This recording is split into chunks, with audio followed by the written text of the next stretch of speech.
Hello guys. तो कैसे हैं सब लोग। आपका स्वागत है आपके अपने YouTube channel KCP agro classes Kuchaman city. Myself VK sir, chemistry faculty. मैं आज आपके लिए लेके आया हूँ बायोमोलिक्यूल का सेकंड पार्ट, जो कि कार्बोहाइड्रेट से रिलेटेड होगा, जहाँ पर आपको कंप्लीटली मोनोसेकेराइड, डाइसेकेराइड और पॉलीसेकेराइड को याद करवाने की जिम्मेदारी हमारी। आपका काम है चैनल को सब्सक्राइब करें और नीचे बेल आइकन पे क्लिक करके घंटे का बटन दबाएं, क्योंकि इसको दबाने के बाद में आपकी ज़िंदगी के सारे कष्ट दूर हो जाएंगे और आपको आगे आने वाले कष्टों का निवारण सबसे पहले मिल पाएगा। मतलब नोटिफिकेशन आपके पास सबसे पहले आएगा और नोटिफिकेशन से आप क्लास लेने में सबसे आगे रहोगे, नॉलेज को सबसे पहले गेन करोगे और जुड़े रहे हमारे साथ। शुरू करते बिना किसी रुकावट के, और आपका आज का जो पार्ट है वो है कार्बोहाइड्रेट का सेकंड पार्ट। जैसा कि फर्स्ट लेक्चर में अपन ने पढ़ा था मोनोसेकेराइड, थोड़ा सा फ्लैश को प्लेबैक में लेके जा रहे हैं। मोनोसेकेराइड में अपन ने पढ़ा था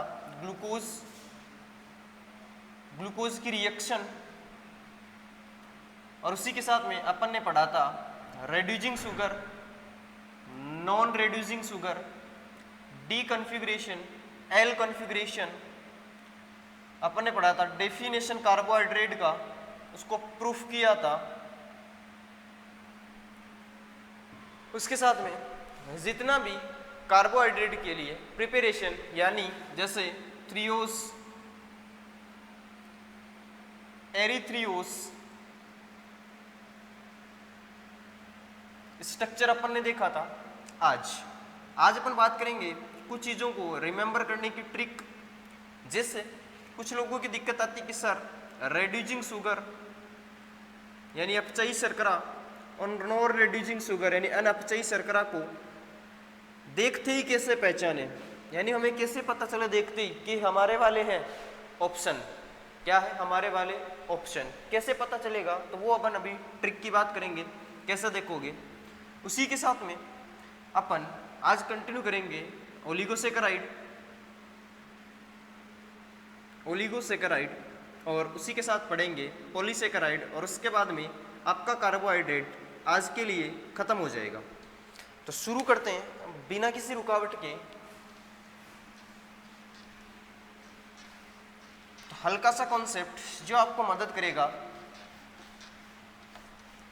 रेड्यूसिंग यानी अपचयी और नॉन रेड्यूसिंग अनअपचयी शर्करा को पहचानने में। तो आपका पहला फंडा है, चलो मैं एक रिएक्शन लिखूंगा पहले, रिडक्शन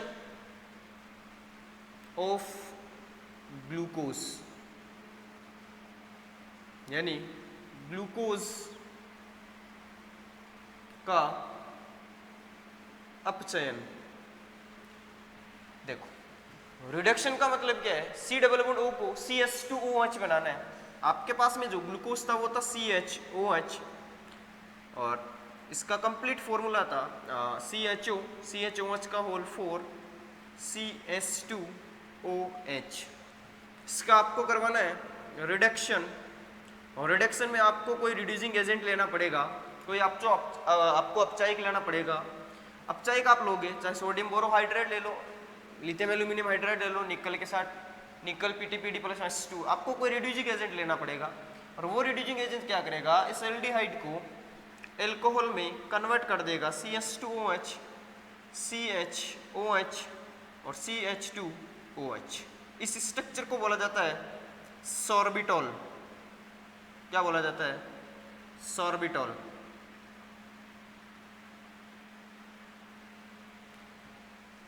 इतना ध्यान रखें, डायरेक्ट आपको पूछा जा सकता है ग्लूकोज का रिडक्शन करवाने पर क्या मिलेगा, तो आप बताओगे सॉर्बिटॉल, और कोई खास बात यहाँ पर है नहीं।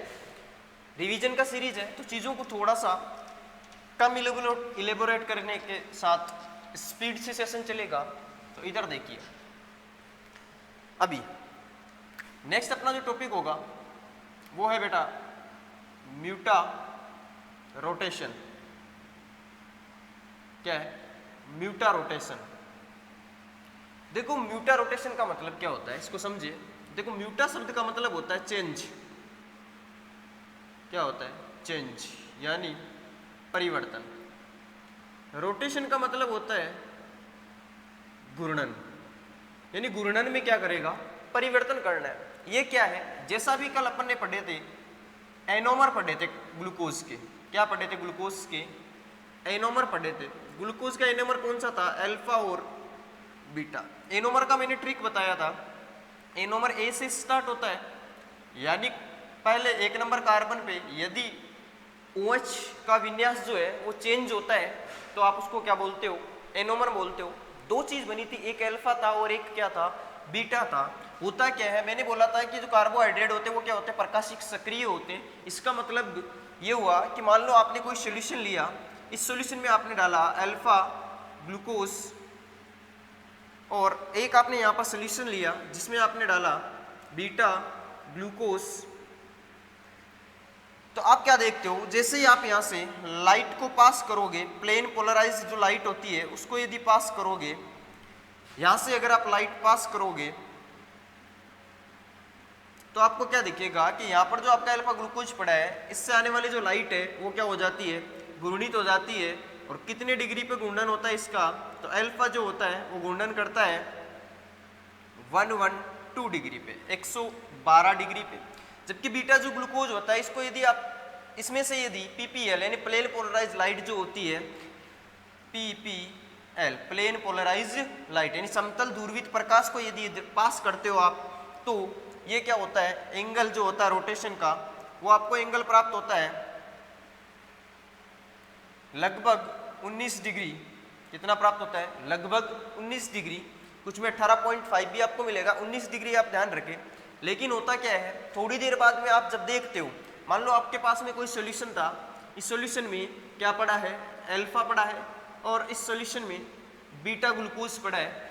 इनकी प्रॉपर्टी क्या होती है कि अल्फा अपने आप बीटा में कन्वर्ट होता रहता है और बीटा अपने आप अल्फा में कन्वर्ट होता है, और दोनों क्या करते हैं, अल्फा कन्वर्ट होगा बीटा में, बीटा कन्वर्ट होगा अल्फा में, अल्फा कन्वर्ट होगा बीटा में, बीटा कन्वर्ट होगा अल्फा में। ऐसा चलता रहता है। यदि ऐसा चलता रहेगा तो एक टाइम के बाद में क्या आएगा, साम्यावस्था स्थापित होगी। तो यहाँ पर क्या होती है, साम्यावस्था स्थापित होती है। तो इसका एंगल कितना था, 112 डिग्री, और इसका एंगल कितना था, 19 डिग्री। दोनों क्या करते हैं, एक समय के बाद में क्या आ जाते हैं, साम्यावस्था में आ जाती है। तो डायरेक्ट पूछते साम्यावस्था का एंगल कितना होता है, तो आप बताओगे 52.7 डिग्री, 52.7 डिग्री।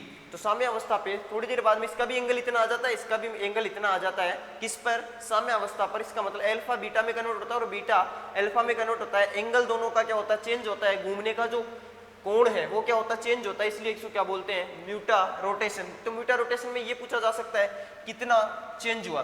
तो आपको नेक्स्ट चीज क्या ध्यान रखनी है, यहाँ पर कोण कितना चेंज होता है, तो ध्यान रखना ये 64% चेंज होता है और ये अपना जो है 34% चेंज होता है। कभी कभार प्रतिशत पूछ लिया जाता है। और आपको पता होगा सॉल्यूशन में साम्य अवस्था पे एक तो अल्फा रहेगा और एक बीटा रहेगा, साथ में जो 2% आपके पास में बच चुका है वो क्या होता है, चेन यानी श्रृंखला वाले रूप में रहता है। अल्फा का मतलब ये चक्रीय संरचना है, बीटा का मतलब ये भी चक्रीय संरचना है। तो चक्रीय संरचना 64, ये 34 से 2% जो बचा वो किस में रहता है, चेन फॉर्म में रहता है, श्रृंखला के रूप में रहता है। मतलब ये वाला जो सूत्र था आपका CHOH का होल 4 और CH2OH ऐसी वाली स्ट्रक्चर में रहेगा। क्लियर। तो आपको इतनी बातें इसमें म्यूटा रोटेशन में ध्यान रखनी है, बाकी कोई ज्यादा इंपॉर्टेंट चीज नहीं है। म्यूटा रोटेशन का मतलब है एंगल चेंज होता है। तो अल्फा और बीटा क्या होते हैं, अपने आप चेंज होते रहते हैं। अल्फा बीटा में, बीटा अल्फा में। एक टाइम के बाद में क्या कर लेंगे, साम्य अवस्था को स्थापित कर लेंगे। It will attain the equilibrium after few time. लगभग 3 से 4 घंटे बाद में ये क्या कर लेते हैं, इक्विलिब्रियम स्टेबल कर लेते हैं।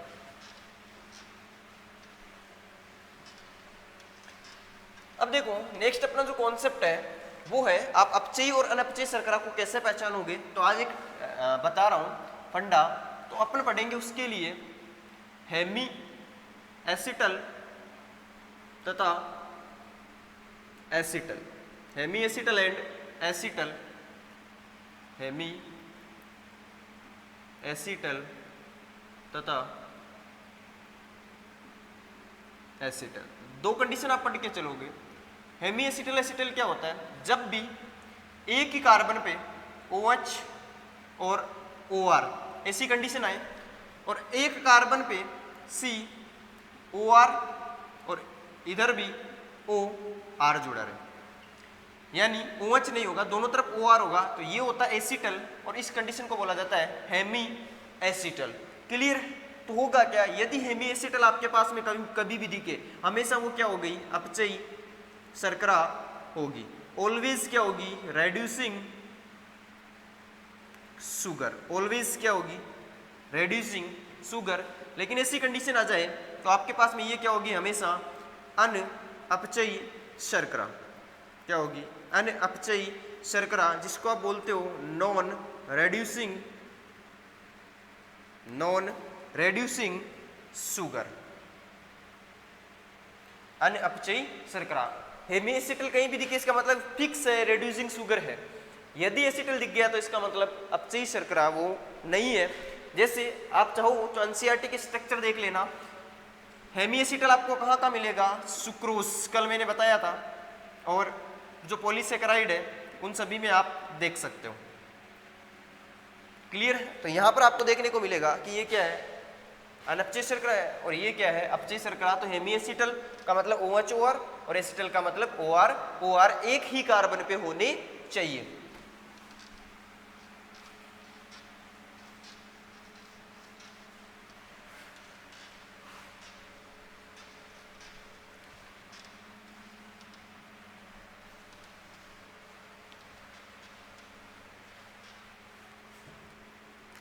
अब देखिए, यहां तक शायद किसी को कोई भी दिक्कत नहीं होगी। हमेशा ध्यान रखें, मोटिवेशन के साथ में पढ़ें। मोटिवेशन किसी से लेने की जरूरत नहीं है, दुनिया में ज्ञान देने की कोई कमी नहीं है। मोटिवेशन खुद की लाइफ में ले कि मुझे कुछ करना है। और सबसे इंपॉर्टेंट चीज़ क्या है, never make any option for your goal. अपने गोल के लिए कभी भी ऑप्शन मत बनाओ। यदि ऑप्शन मिल गया तो गोल से भटक जाओगे। ऑप्शंस को साइड में रखो, फोकस गोल पे करो।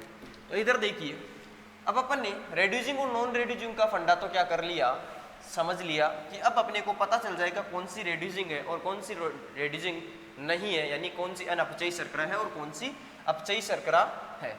अभी अपन बात करके चलेंगे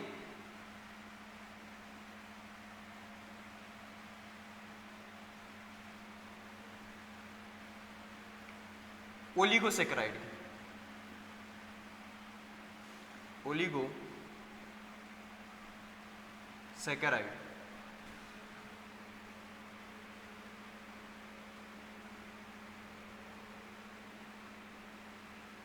क्या बोलेंगे, ओलिगोसेकेराइड। बताया था रीजन, ओलिगो क्यों बोला जाता है, ओलिगो का मतलब क्या होता है, कुछ होता है। सेकेराइड का मतलब क्या है, शर्करा, यानी ऐसी शर्करा जिनका अपन हाइड्रोलाइसिस करवाते हैं, जल अपघटन करवाते हैं, तो वो क्या देती है, 2 से 10 मोनोसेकेराइड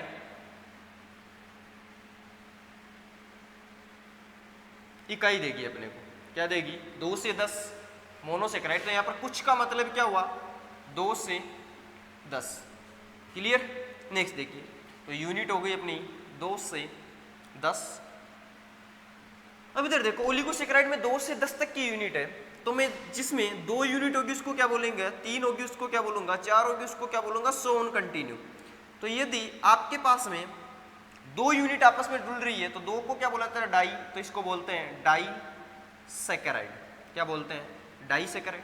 3 है तो क्या बोलेंगे, ट्राई सेकेराइड। 3 को क्या बोलेंगे, ट्राई सेकेराइड। 4 को बोलेंगे टेट्रा सेकेराइड। 5 को बोलेंगे पेंटा सेकेराइड। ठीक, जैसे डाई सेकेराइड अपने सिलेबस में एनसीईआरटी में 3 एग्जाम्पल अपने को पढ़ के चलने, सुक्रोज, माल्टोज और लैक्टोज।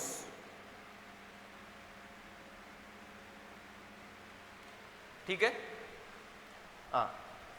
अब इधर देखिए, ट्राइसेकेराइड जो है इसका एक एग्जाम्पल आप ध्यान रखोगे, रेफिनोस। टेट्रासेकेराइड का एग्जाम्पल ध्यान रखोगे, स्टेकियोस। पेंटासेकेराइड का आप एग्जाम्पल याद रखोगे, बारबेकोस।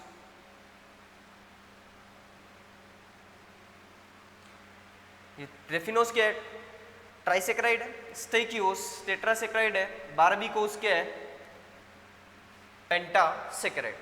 अब इधर देखो, मुझे बताइए, जब भी एक से ज्यादा मोनोसेक्राइड आपस में जुड़कर कोई नई चीज बना रही है, इसका मतलब क्या है? बहुलक का निर्माण कर रहे हैं। और जो बहुलक होता है उसका जल अपघटन हमेशा क्या होता है? संभव है। इनका मतलब ओलिगोसेक्राइड्स क्या क्या होता है? जल अपघटन संभव है। जल अपघटन क्या है? इनका संभव है, यानी इनका हाइड्रोलाइसिस क्या है? पॉसिबल है। इधर देखिए नेक्स्ट, यदि ऐसा है कि जो ओलिगोसेक्राइड है, यानी जो डाइसेक्राइड है, चाहे ट्राइसेक्राइड है, टेट्रा चाहे पेंटा, या फिर जो पॉलीसेक्राइड है, उनके अंदर कोई ना कोई तो ऐसा बॉन्ड बनेगा ना जिसकी वजह से दो चीजें आपस में जुड़ेगी। कोई ना कोई तो बॉन्ड बनेगा जिससे दो चीजें आपस में जुड़ेगी। दो चीजों को जोड़ने के लिए बॉन्ड बनाने की जरूरत है। यहाँ पर बॉन्ड बनाने का अल्टीमेट तरीका आपके सामने है। इधर देखिए, इसका मतलब ये जो आपकी डाइसेक्राइड है, ट्राइसेक्राइड है, टेट्रासेक्राइड है, किसी न किसी बॉन्ड से जुड़ी हुई रहती है। और जिस बॉन्ड से ये जुड़ी रहती है उस बॉन्ड को बोला जाता है ग्लाइकोसिडिक बंध, यानी ग्लाइकोसिडिक बॉन्ड। क्या बोला जाता है? Glycosidic bond. अब इधर देखिए, ग्लाइकोसिडिक बॉन्ड क्या है इसको देखते हैं। तो हुआ क्या? कुछ नहीं। और इसी ग्लाइकोसिडिक बॉन्ड से मैं आपको डाइसेक्राइड का फॉर्मूला याद करने की ट्रिक बता दूंगा। तो इधर देखिए,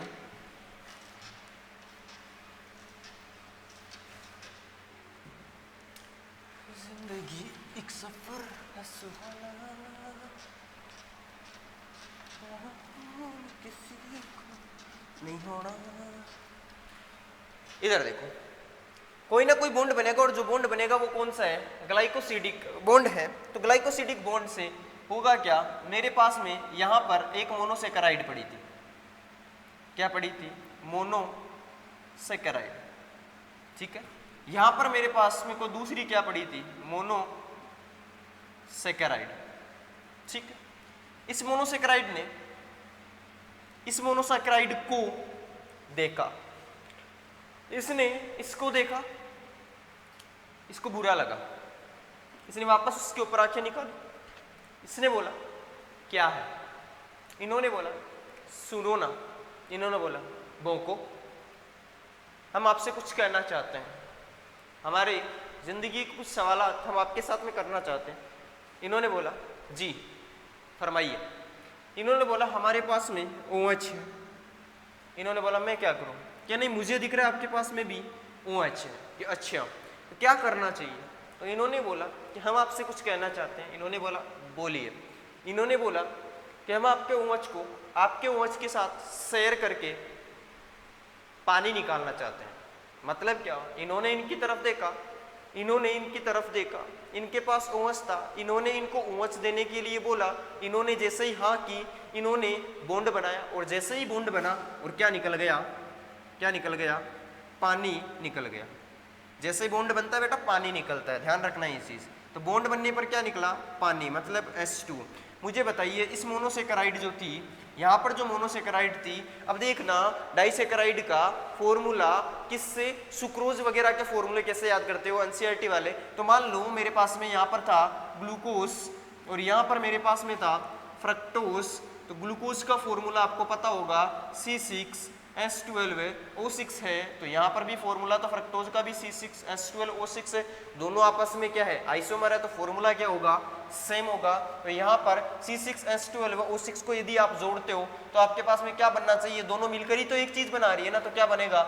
C12H24O12 बनना चाहिए था। लेकिन एक H2O जैसे ही बॉन्ड बना, पानी कहाँ निकल गया? बाहर निकल गया। इसमें से 2 हाइड्रोजन में कम कर दूंगा तो ये क्या हो जाएगा? H22 और वो क्या हो जाएगा? 11। इसी प्रकार से आपका डाइसेक्राइड का फॉर्मूला क्या आता है? C12H22O11।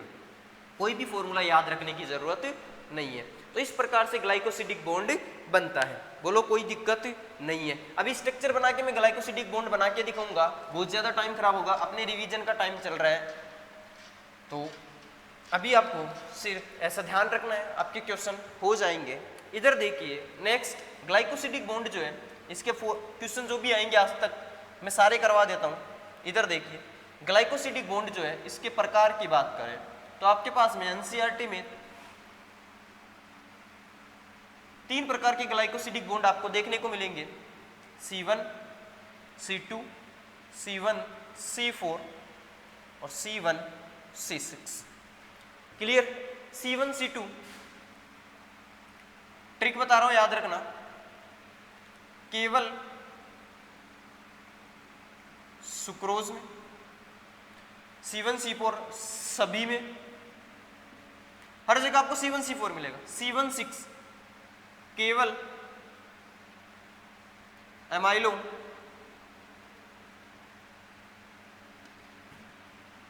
पेक्टिन।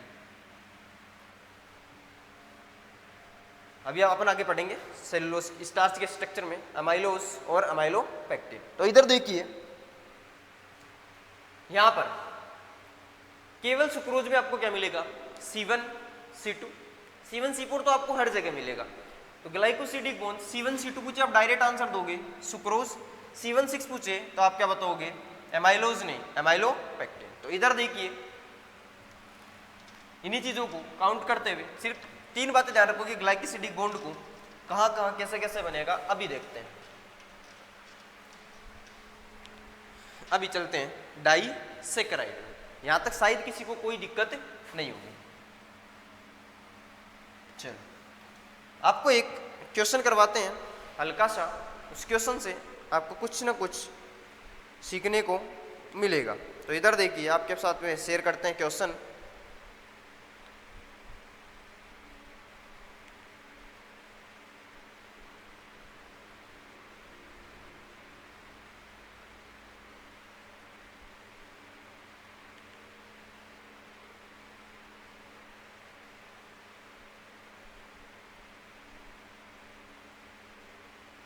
आपका क्वेश्चन है, 1 मिनट रुकिए बेटा।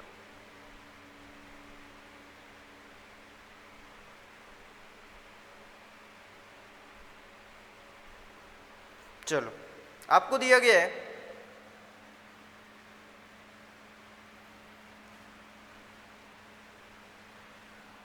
निम्न में से कौन सा दिए गए यौगिक का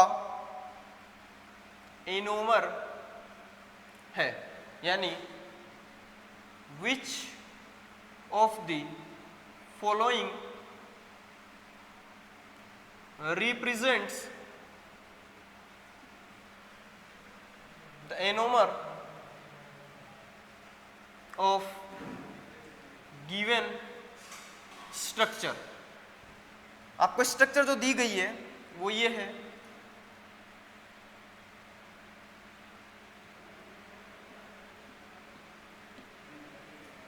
और ये दिया हुआ है CH2OH। यहां पर आपको H दिया हुआ है, OH है, यहाँ H है, यहाँ H है, यहाँ OH है, यहाँ पर OH है और यहाँ पर क्या है, H है। आपके पास 4 ऑप्शन दिए हुए हैं। आपका फर्स्ट ऑप्शन है वो ऐसा स्ट्रक्चर बनाया हुआ है, और उसी स्ट्रक्चर में आपके साथ में यहाँ पर CH2OH है, यहाँ पर H है, यहाँ OH है, H OH H OH H।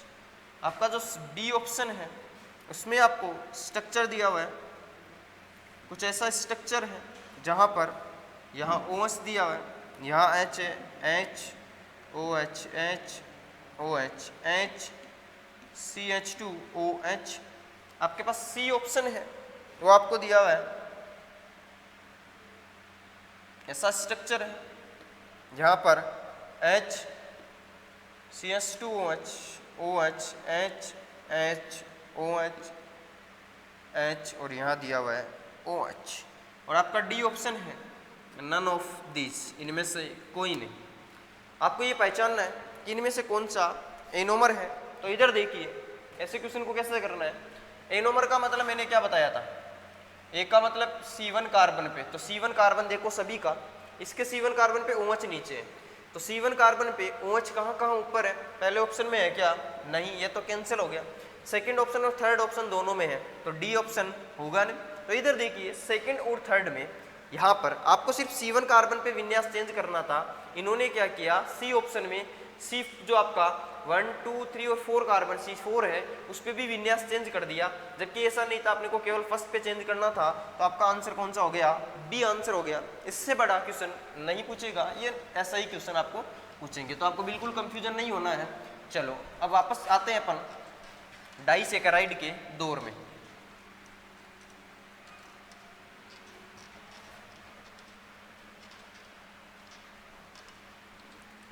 Revision का दौर है, सिर्फ याद करना सिखाया जाएगा। चलो इधर देखिए,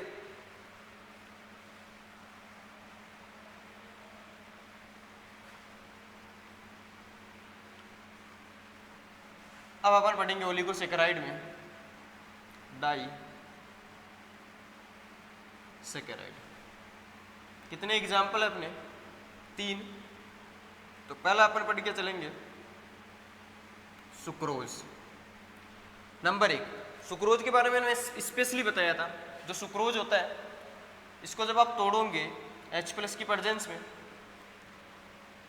एल्कोहलिक मीडियम में, तो ये किस में टूटेगा, ग्लूकोज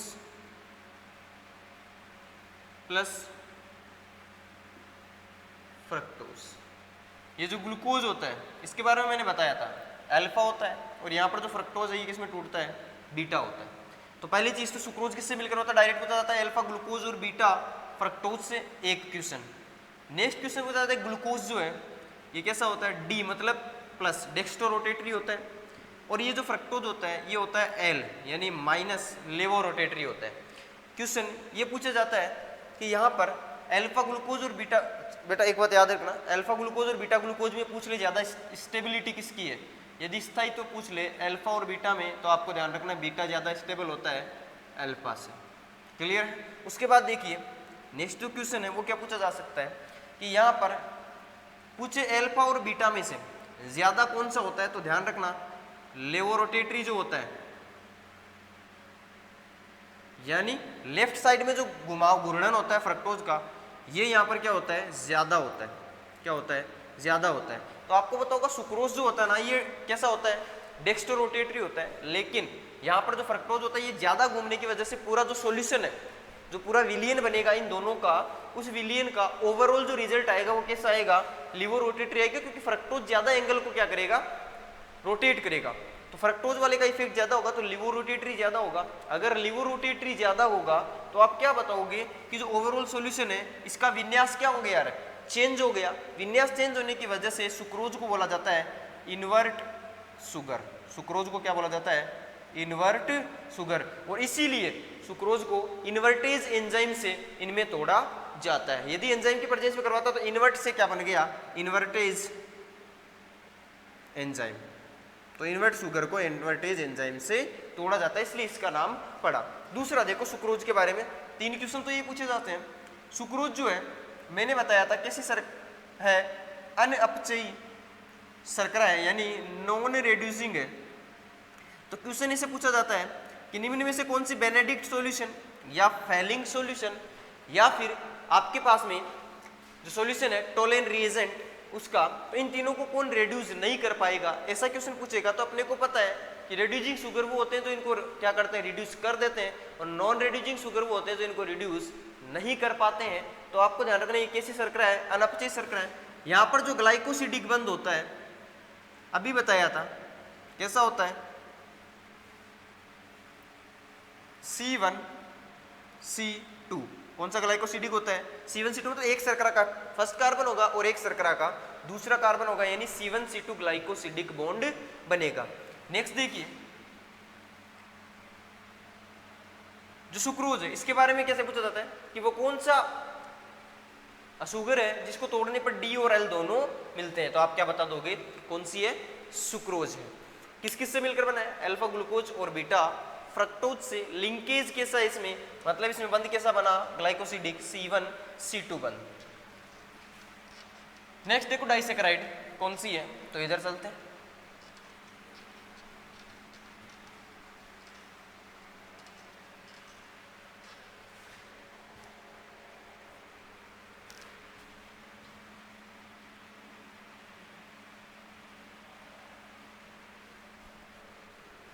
हाँ इधर देखिए,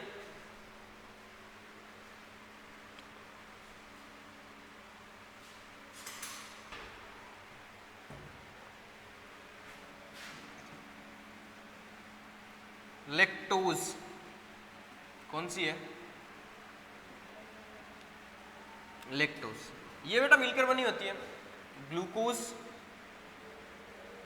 प्लस गैलेक्टोज, और दोनों की दोनों स्ट्रक्चर कैसी होती है, बीटा होती है। क्या होती है, दोनों की दोनों स्ट्रक्चर कैसी होती है, बीटा होती है। दोनों ही क्या होती है, डेक्स्ट्रो रोटेटरी होती है, दोनों ही डी होती है, प्लस दोनों ही क्या होती है, स्मॉल डी भी होती है, डेक्स्ट्रो रोटेटरी भी होती है, यानी प्लस होती है। इधर देखिए लेक्टोज दूध में आपके होती है, तो दूध के लिए जो शब्द होता है बायोलॉजी में उसको लेक्टम बोलते हैं, इसलिए इसका नाम क्या पड़ा, लेक्टोज बना, इसलिए इसको दुग्ध शर्करा यानी मिल्क शुगर भी कहते हैं, मिल्क शुगर भी कहते हैं। बोलो कोई दिक्कत वाली बात नहीं है। इधर देखो लेक्टोज किसे बनाता है, ग्लूकोज प्लस गैलेक्टोज से, दोनों बीटा होते हैं, इतना आपको ध्यान रखना है। और जो लेक्टोज होती है किसको क्या बोलते हैं, मिल्क शुगर। नेक्स्ट आपको ध्यान रखना है माल्टोज के बारे में, जो आपके धान में पाई जाती है, कौन सी, माल्टोज। ये बनी होती है ग्लूकोज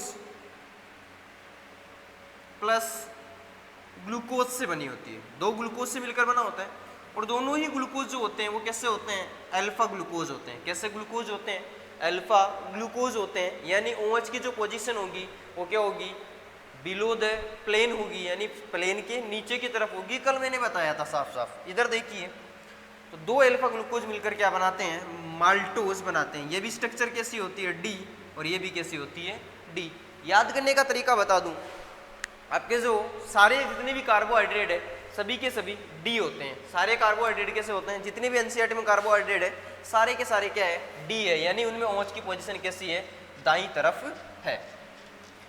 अब देखो तीनों के तीनों इन डाइसेक्राइड को याद कैसे रखना है, तीनों को मैं एक साथ बना रहा हूं, कैसे याद रखोगे, पहले मेरे पास क्या था, सुक्रोज,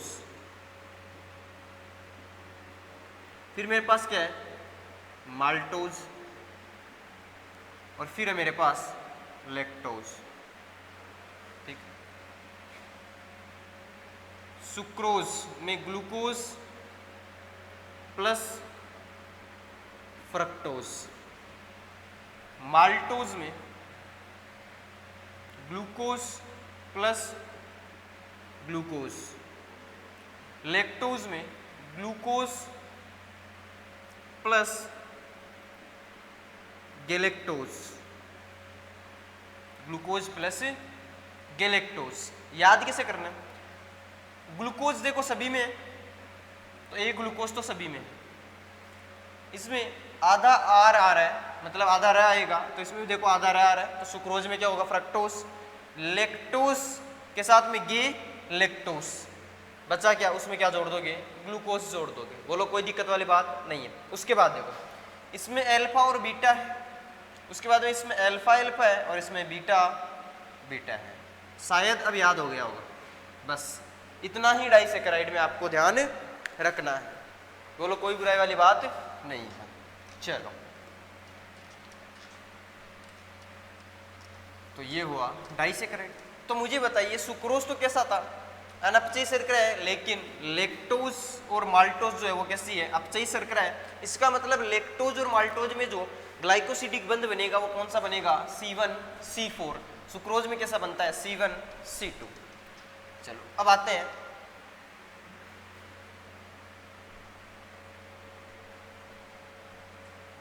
पोली सेकेराइड पे। इस पे आते हैं पॉलीसेकेराइड। पॉलीसेकेराइड का मतलब जल अपघटन पे बहुत सारी मोनोसेकेराइड देगा। तो इधर देखिए आपके पास पहली पॉलीसेकेराइड है, वो है स्टार्च। क्या है, स्टार्च। आपको पता होगा जो स्टार्च है ये प्लांट में यानी पादपों में स्टोरेज ऑफ फूड है। यानी पादपों में जो भोजन होता है उसका संग्रहण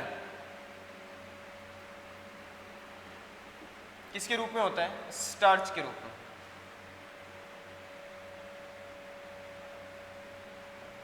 किसके रूप में होता है?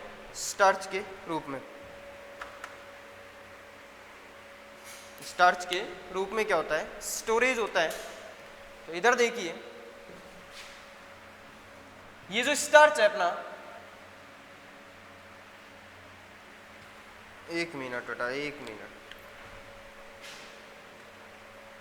आपका जो स्टार्च है ये बेटा दो स्ट्रक्चर बनाता है। दो तरीके से ये क्या करता है? स्ट्रक्चर बनाता है। इसमें दो प्रकार की स्ट्रक्चर क्या होती है? मिलकर जुड़ी हुई रहती है। एक अपन स्ट्रक्चर को बोलते हैं एमाइलोज, दूसरी स्ट्रक्चर को बोलते हैं अमाइलोपेक्टिन। क्या बोलते हैं? एक एमाइलोज होता है और एक क्या होता है? अमाइलोपेक्टिन। कैसे कैसे क्वेश्चन पूछे जाते हैं मैं सारे करवाता हूं। तो आपका जो स्टार्च है वो कितनी तरीके से क्वेश्चन पूछेगा? तो देखो, स्टार्च दो तरीकों से मिलकर बना होता है। विद ट्रिक याद करवाऊंगा।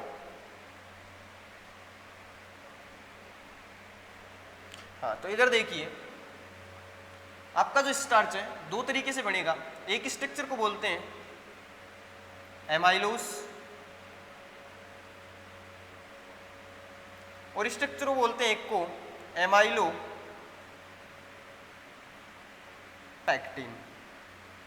ठीक है।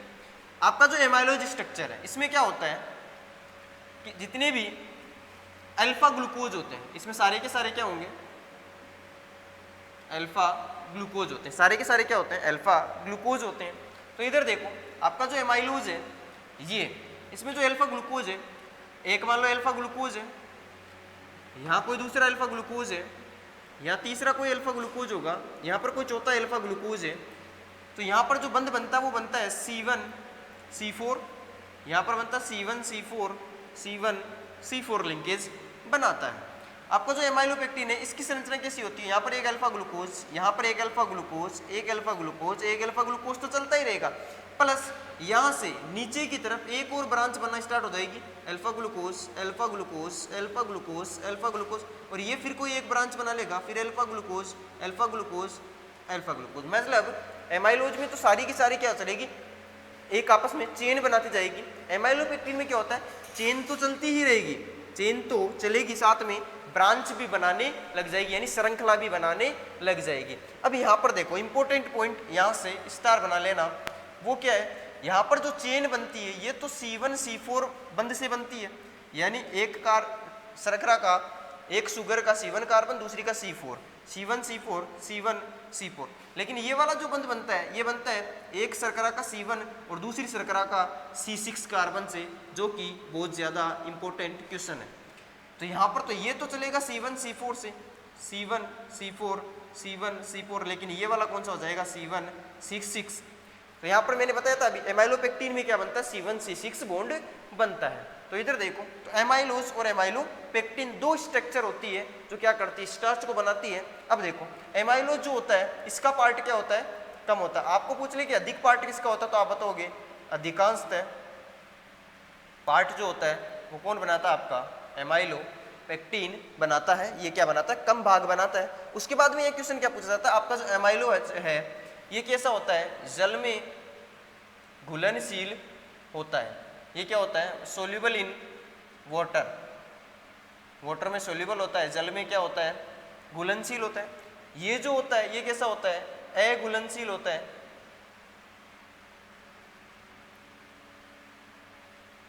मतलब नॉन सोल्यूबल होता है। याद कैसे करोगे? घुलनशील छोटा शब्द है, एमाइलोज छोटा शब्द है, अघुलनशील बड़ा शब्द है, एमाइलोपेक्टिन बड़ा शब्द है। शायद याद हो चुका होगा, अब भी नहीं हो कोई बात नहीं है। जल में घुलनशील है या नहीं है ये पता करने के लिए जल को चुल्लू भरें और उसमें नाक और मुंह डुबो के परलोक को सिधार जाए। आत्मसंतुष्टि के लिए 2 मिनट का मौन व्रत मैं रखूंगा। चलो आगे बढ़ते हैं। तो ये क्या है? स्टार्च का स्ट्रक्चर जहाँ पर अल्फा ग्लूकोज दो कंडीशन से मिलकर बने होते हैं, एमाइलोज और एमाइलोपेक्टिन से। एमाइलोज में सिर्फ क्या होगी? एक श्रृंखला चलती जाएगी, और यहाँ पर क्या होगा? श्रृंखला के साथ साथ में, मतलब वहाँ पर एक चेन चलती जाएगी, यहाँ पर चेन के साथ साथ में क्या होगी? ब्रांचिंग भी होती जाएगी, यानी शाखाएं बनती जाएगी श्रृंखला के साथ में। क्लियर है? एमाइलोज जो होता है वो वाटर में क्या होता है? घुलनशील होता है। और जो एमिलोपेक्टिन है वो क्या होता है, वाटर में घुलनशील नहीं होता है। याद कैसे रखना है, बड़े शब्द के साथ में बड़ा शब्द, छोटे शब्द के साथ में छोटा शब्द। बोलो, कोई दिक्कत वाली बात नहीं है। बड़े शब्द वाला अधिकांश भाग, बड़ा वाला बड़ा भाग बनाता है, छोटे वाला छोटा भाग बनाता है, याद हो चुका होगा। चलो, प्लांट में स्टोरेज किसके फॉर्म में होता है, स्टार्च के रूप में भोजन का। इंपॉर्टेंट बात बता दूं, पादपों में यानी प्लांट में फूड का जो निर्माण होता है वो तो ग्लूकोज के रूप में होता है, उसका जो ट्रांसलोकेशन होता है, उसका जो परिवहन होता है वो सुक्रोज के रूप में होता है, और उसका जो स्टोरेज होता है वो स्टार्च के रूप में होता है, ध्यान रखें। उसके बाद में आपके पास में स्ट्रक्चर है वो है सेल्यूलोज की। किसकी है, सेल्यूलोज की। तो ध्यान रखें सेल्यूलोज में कुछ ही नहीं है, बीटा ग्लूकोज है, सारे सारे क्या है, beta glucose plus beta glucose जुड़ते रहते हैं ऐसे, लगभग 400 से 1000 इकाइयाँ आपस में ऐसे जुड़ी रहती है बीटा ग्लूकोज की। और आपका जो सेलुलोज है इसमें सिर्फ इतना ध्यान रखना है, इसमें स्टॉप तो बीटा ग्लूकोज होते हैं, उसके साथ में ये मतलब प्लांट किंगडम में, पादप जगत में, पादप जगत यानी मैं बोल सकता हूँ प्लांट किंगडम जो होता है इसका सबसे अधिक मात्रा में पाया जाने वाला, अधिक मात्रा में पाया जाने वाला कार्बोहाइड्रेट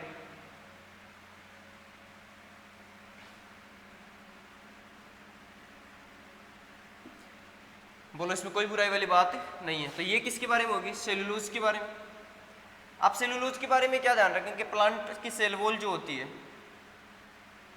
वो बनाता ही है, यानी पादप जो भित्ति होती है वो किसकी बनी होती है, नॉट ऑलवेज सेलुलोज की, most of part cellulose cover करता है, हेमीसेलुलोज भी होता है, प्लस कुछ पार्ट प्रोटीन का भी होता है। तो इतनी बातें आप किसके बारे में ध्यान रखोगे, सेलुलोज के बारे में, पॉलीसेकेराइड में। उसके साथ में अपन पढ़ेंगे नेक्स्ट, और वो है अपना ग्लाइकोजन। क्या है, ग्लाइकोजन। ग्लाइकोजन के बारे में कुछ ही ध्यान नहीं रखना। ग्लाइकोजन अपने अंदर भोजन का जो संग्रहण होता है, अपने अंदर भोजन का जो संग्रहण होता है यानी स्टोरेज जो होता है फूड का, वो कैसा होता है, किसके रूप में होता है, ग्लाइकोजन के रूप में। कहाँ होता है, तो आप ध्यान रखोगे लीवर में होता है। कहाँ होता है, लीवर में होता है भोजन का संग्रहण, किसके रूप में, ग्लाइकोजन के रूप में। पादपों में भोजन का संग्रहण स्टार्च के रूप में होता था, इसलिए ग्लाइकोजन को बोला जाता है एनिमल स्टार्च। क्या बोला जाता है इसको, एनिमल स्टार्च बोला जाता है, यानी जंतु स्टार्च बोला जाता है, क्योंकि ये भी क्या करता है, भोजन संग्रहण में काम में आता है। तो जो ग्लूकोज है, ग्लाइकोजन जो है कहाँ होता है, लीवर में स्टोर होता है। इतने ही मतलब नॉर्मल पॉइंट ध्यान रखोगे। इंपॉर्टेंट पॉइंट था वो जो पहले वाला था, जो मैंने सारे बताए, एसिटल, हेमी एसिटल, कौन सा रिड्यूसिंग है, कौन सा नॉन रिड्यूसिंग है, कौन सा एपीमर बनाएगा, कौन सा एनोमर बनाएगा, कौन सा अल्फा ग्लूकोज है, कौन सा बीटा ग्लूकोज है, चेन में अल्फा बीटा कैसे देखना है, साइक्लिक स्ट्रक्चर दे दे तो अल्फा बीटा कैसे देखना है, पायरेन रिंग क्या होती है, फ्यूरेन रिंग क्या होती है, पायरेनोज क्या होता है, फ्यूरेनोज क्या होता है, ये सारी चीजें आप देख के चलोगे। मोनोसेकेराइड में एक कार्बन वाले का एग्जाम्पल क्या है, 2 वाले का क्या है, 3 वाले का क्या है, 4 वाले का क्या, 5 वाले का क्या है, क्योंकि 1 और 2 वाले होते नहीं, ये न्यूनतम कार्बन कितने होंगे, 3 होंगे, जहाँ पर डाईहाइड्रोक्सी एसीटोन बोला था।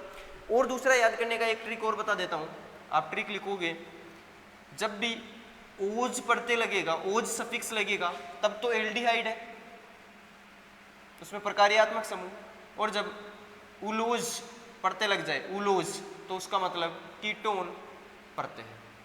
इतनी बातें आप ध्यान रखोगे, मोटिवेटेड रहोगे, चीज़ों को पढ़ते चलेंगे। नेक्स्ट मिलेंगे बायोमोलिक्यूल के प्रोटीन और अमाइनो एसिड के साथ में नेक्स्ट वीडियो में। हो सकता है कंप्लीट अपन बायोमोलिक्यूल को कंप्लीट कर दे नेक्स्ट वीडियो में। इन्हीं चीज़ों को सीखते रहिए, मोटिवेटेड रहे। चैनल को सब्सक्राइब करना बिल्कुल ना भूलें, बेल आइकन जो है उसके ऊपर क्लिक कर दे ताकि ज़िंदगी के सारे कष्ट दूर हो जाए। इस वीडियो में सिर्फ अपन ने कार्बोहाइड्रेट को कवर किया है और मैंने सिर्फ याद करने का तरीका बताया।